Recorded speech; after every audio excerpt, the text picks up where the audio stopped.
Assalamualaikum warahmatullahi wabarakatuh. Kami dari kelompok 4A akan memaparkan materi mengenai manajemen pendidik dan tenaga kependidikan. Anggota kelompoknya terdiri dari saya, Zkiatunisa dengan NIM 2301245 dan Della Amelia dengan NIM 2309825. Pertama, saya akan memaparkan mengenai definisi kompetensi. Menurut Spencer, tahun 1993, kompetensi merupakan landasan dasar karakteristik orang dan mengindikasi cara berperilaku atau berpikir, menyamakan situasi, dan mendukung untuk periode waktu yang lama. Lalu, menurut Boyatzis, tahun 1982 mendefinisikan kompetensi sebagai kapasitas seseorang yang terkait dengan efektivitas kerja. Ia menekankan bahwa kompetensi bukan hanya kemampuan teknis tetapi juga mencakup sikap dan nilai yang mendukung kinerja optimal.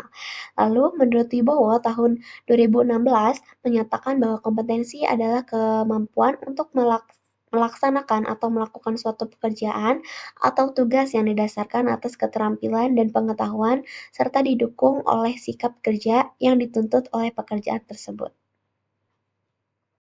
Dari ketiga ahli yang memaparkan mengenai definisi kompetensi, kami setuju dengan pandangan Wibowo tentang definisi kompetensi karena konsep ini memberikan pemahaman yang komprehensif mengenai apa yang diperlukan seseorang untuk berhasil dalam suatu pekerjaan. Kompetensi tidak hanya dilihat dari satu aspek, seperti keterampilan teknis saja, tetapi mencakup pengetahuan, keterampilan, dan sikap yang saling mendukung. Dalam dunia kerja, seseorang mungkin memiliki pengetahuan yang baik, tetapi tanpa keterampilan praktis atau sikap yang positif, kemampuan tersebut tidak dapat diterapkan secara efektif. Selanjutnya, ada dua ahli yang memberikan pandangan tentang faktor yang mempengaruhi kompetensi. Yang pertama itu dari Michelle dan yang kedua dari Aisyah. Mereka sama-sama memberikan pandangan tentang faktor yang mempengaruhi kompetensi itu diantaranya yaitu keyakinan dan nilai-nilai, keterampilan, pengalaman, kepribadian, motivasi, isu emosional, kemampuan intelektual, dan budaya organisasi. Kami juga setuju dengan pandangan Michelle dan Aisyah karena mereka itu menawarkan pemahaman yang komprehensif mengenai faktor-faktor yang mempengaruhi pengembangan kompetensi. Mereka menekankan bahwa kompetensi individu tidak hanya dipengaruhi oleh keterampilan teknis, tetapi juga oleh keyakinan, motivasi, pengalaman, dan kondisi emosional. Selain itu, faktor intelektual dan budaya organisasi juga memainkan peran penting dalam pembentukan dan pengembangan kompetensi.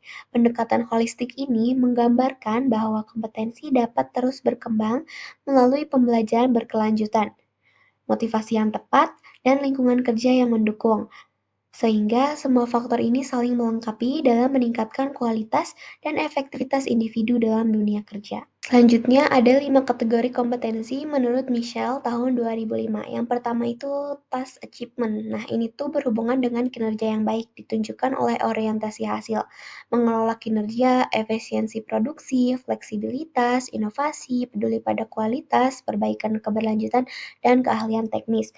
Lalu yang kedua itu relationship. Nah, ini tuh berhubungan dengan komunikasi, memiliki hubungan kerja yang baik dengan orang lain, seperti kerjasama, orientasi pada pelajaran, membangun hubungan, penyelesaian konflik, perhatian pada komunikasi. Lalu yang ketiga itu personal attitude. Nah, ini tuh menghubungkan bagaimana orang berpikir, merasa belajar, dan berkembang. Kompetensi ini meliputi integritas dan kejujuran, pengembangan diri, ketegasan kualitas keputusan, manajemen stres, berpikir analisis, dan berpikir konseptual. Lalu ada manajerial. Nah, ini tuh berkaitan dengan pengelolaan, pengawasan, dan pengembangan orang. Kompetensi ini berupa motivasi, memberdayakan, dan mengembangkan orang lain. Lalu leadership. Nah, ini tuh berhubungan dengan memimpin organisasi dan orang untuk mencapai maksud, visi, dan tujuan organisasi. Kompetensi ini tuh meliputi kepemimpinan visioner, berpikir strategis, orientasi, kewirausahaan, dan manajemen perubahan, membangun komitmen organisasi. Selanjutnya ada kompetensi dasar yang harus dimiliki guru dan dosen. Yang pertama itu kompetensi kepribadian, lalu kompetensi sosial, kompetensi pedagogik, dan kompetensi profesional. kompetensi pendidik dan tenaga kependidikan. Menurut Muhyiddin Syah, kompetensi guru merupakan kemampuan seorang guru dalam melaksanakan kewajiban-kewajiban secara bertanggung jawab dan layak. Lalu, menurut Mulyasa, menekankan bahwa kompetensi guru itu merupakan perpaduan antara kemampuan profesional, keilmuan, sosial, spiritual, yang membentuk kompetensi standar profesi guru yang mencakup penguasaan materi, pemahaman terhadap peserta didik, pembelajaran mendidik, pengembangan pribadi, dan profesionalisme. Lalu, menurut Spencer menekankan bahwa kompetensi guru harus melibatkan unsur motivasi, kemampuan memecahkan masalah, dan keterampilan interpersonal dalam berinteraksi dengan siswa. Dari pandangan ketiga ahli tersebut, kami setuju dengan pernyataan Mulyasa mengenai kompetensi guru sebagai perpaduan antara kemampuan personal, keilmuan, sosial, dan spiritual yang membentuk kompetensi standar profesi guru. Hal ini karena guru bukan hanya bertanggung jawab untuk mengajar materi akademik, tetapi juga untuk berperan sebagai panutan dan pembimbing dalam membentuk karakter siswa. Selanjutnya ada profesionalisme guru. Yang pertama, menurut Nana Sujana pada tahun 2001, yaitu kemampuan dan kecakapan seorang guru dalam menjalankan mendidik dan menunjukkan melalui penguasaan pengetahuan, keahlian, sikap, dan perilaku yang sesuai dengan profesi guru. Selanjutnya, menurut Mulyasa pada tahun 2015, profesionalisme guru adalah sikap dan tindakan yang harus dipegang oleh seorang guru untuk mendidik dan membimbing kedewasaan siswa dan juga mengembangkan kompetensi pedagogik, kepribadian, dan sosial pada guru tersebut. Selanjutnya ada menurut Sagola pada tahun 2013, profesionalisme guru yaitu melibatkan kemampuan untuk mengelola kelas, mengembangkan kurikulum, mengevaluasi hasil belajar, serta terus-menerus dalam meningkatkan proses belajar agar guru tersebut mengembangkan kompetensi dan keterampilannya sesuai dengan perkembangan zaman. Nah, dari ketiga ahli ilmiah tersebut, profesionalisme guru itu dinyatakan yang paling efektif menurut Nana Sujana pada tahun 2011, yaitu profesionalisme guru ditunjukkan melalui kemampuan dan kecakapan dalam mengajar serta mendidik karena dalam praktiknya seorang guru itu harus memiliki profesional dan tidak dituntut untuk dan harus dituntut untuk menguasai materi tersebut.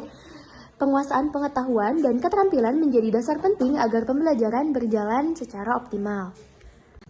Selanjutnya ada karakteristik profesionalisme guru, yaitu Mulyasa pada tahun 2019. Yang pertama ada kompetensi pedagogik, yang kedua ada kompetensi profesional, yang ketiga ada kompetensi kepribadian, dan yang terakhir ada kompetensi sosial. Lalu selanjutnya ada menurut Kunandar pada tahun 2007, yaitu yang pertama ada komitmen terhadap tugas, yang kedua ada kualifikasi akademis, yang ketiga kemampuan untuk terus belajar, yang keempat ada kemampuan evaluasi diri. Terus yang terakhir ada menurut Supriyasi pada tahun 1998, yang pertama mempunyai komitmen pada siswa, yang kedua menguasai secara mendalam, yang ketiga mengembangkan kurikulum, yang keempat melenggarakan perkembangan, yang kelima memanfaatkan teknologi informasi, dan yang terakhir memfasilitasi pengembangan potensi peserta didik. Selanjutnya ada karakteristik profesionalisme guru.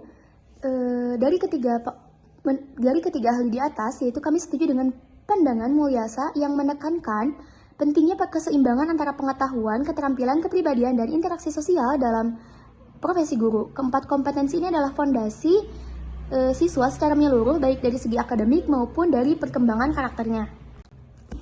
Lalu ada konsep profesi. Menurut Mudofir pada tahun 2014, profesi adalah suatu jabatan atau pekerjaan yang menuntut keahlian seperti para anggotanya. Artinya profesi tidak bisa dilakukan oleh sembarang orang yang tidak dilatih dan tidak disiapkan secara khusus.